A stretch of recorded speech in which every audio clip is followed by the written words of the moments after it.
guys, it's Katie. Welcome back to my channel. I'm so glad to have you here. If you're brand new to me, please make sure you hit that subscribe button and that little bell, and that's gonna let you know as soon as I post another video.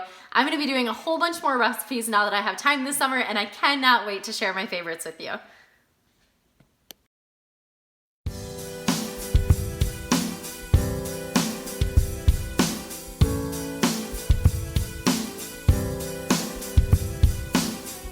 So today I'm gonna make one of my absolute favorites. I make this for my lunch more times than I should probably admit, but I'm gonna make a keto-friendly personal pan pizza right on my stovetop, and I promise you it's only gonna take you about 10 minutes to whip up, and you're never gonna wanna go another day without one again.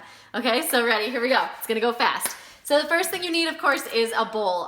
The size of the bowl doesn't really matter. Just get a medium-sized bowl that you can mix stuff up together in. And you're gonna add to it a half a cup of shredded mozzarella cheese. Now remember, if you are strict keto, you need to shred your own cheese because pre-shredded cheese does actually have some carbs in it. So just be aware of that. If you're strict keto, shred your own. If you're just low carb or you're just looking for some weight loss, go ahead and just buy a bag. It's a lot easier. All right, so half a cup of shredded cheese in there, and to that we're gonna add 1 egg right on top. And then to that, we're gonna add 2 teaspoons of almond flour. I just buy whatever kinds at Walmart. Feel free to use whatever kinds local to you.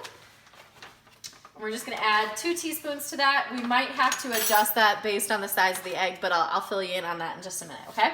So half a cup of mozzarella cheese, 1 egg, 2 teaspoons of almond flour. We're gonna shake in some garlic powder. I don't personally measure it. You can feel free to measure it if you want. Just go to your taste, honestly, guys. And then we're also gonna shake in some Italian seasoning. Again, I don't measure it. Feel free to if you feel like you need to, but for me, it's easier just to throw everything in and figure it out later, okay? And then we're just gonna take a handy dandy spoon and mix it all together. Make sure you guys can see this. The goal here is you want the egg to just cover the cheese, okay? So if you're finding that it's really goopy, really runny, then you may need to add some more almond flour to it and or a little bit more cheese. But usually the measurements are pretty close to just what you need. All right, so this is what it should look like. Just an eggy, cheesy, gooey mess, okay? And we're gonna put it right into a frying pan. Make sure you use a frying pan that's a non-stick because otherwise cheese is gonna stick to it. So make sure that you're using a non-stick pan on the stove. We're gonna turn it on about medium heat, and you're just gonna plop this eggy, gooey mess right in the center. Make sure we get it all out of there, like so. And we're just gonna cook that for a little while until it bubbles a little bit. So let me move you a little bit closer so you can see how it should look in the pan, and we can watch as it cooks real quick. All right, so now that it's cooked for about, I don't know, like 3-4 minutes, you can see the cheese on the top is starting to melt and the edges are definitely starting to get bubbly. So this is about where we want it to be before we flip it. It's really important that you let it get to this point before flipping it the first time, guys. We don't want messy pizza that's not half cooked, All right, so we're gonna go ahead and flip it. You wanna do it really fast, like a pancake. It should be nice and golden brown on the underside.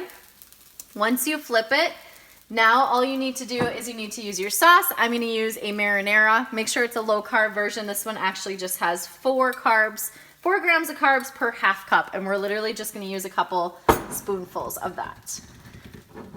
If I can get it open. All right, so literally just a couple spoonfuls, not much at all on top of there, so that we start to get some of that tomato flavor that a real pizza has, right? Just like that. I think I used 3 teaspoons total of that. And then on top of that, you can add more cheese if you like, but myself personally, I'm just gonna put some pepperoni on top of it. It's a little bit prettier if you put some more mozzarella on top, but for just me, I'm not too worried about how it looks. You're gonna go ahead and place some pepperoni on top of it, or whatever toppings you would like. You could use mushrooms, you could use sausage, you could use peppers, whatever fits your preferences for that day. Go ahead and throw it on top of there. You just wanna make sure whatever toppings you're putting on top are already cooked. That's really important because we're not gonna flip this again. We're actually gonna turn the heat off so that it can rest a little bit, and then we're gonna take it off and eat it, and it's literally that simple. So it's only been about, I don't know, 2 minutes or so. And you can tell if you look really close, the bottom is already starting to brown. So it's perfectly done. We're ready to take it off. You put it on your plates. And there you go. There's your own personal pan pizza. I promise once you guys try this, you are going to want it every single day. And I hope you enjoy. If you do try it, let me know in the comments what you think. And I look forward to hearing from you.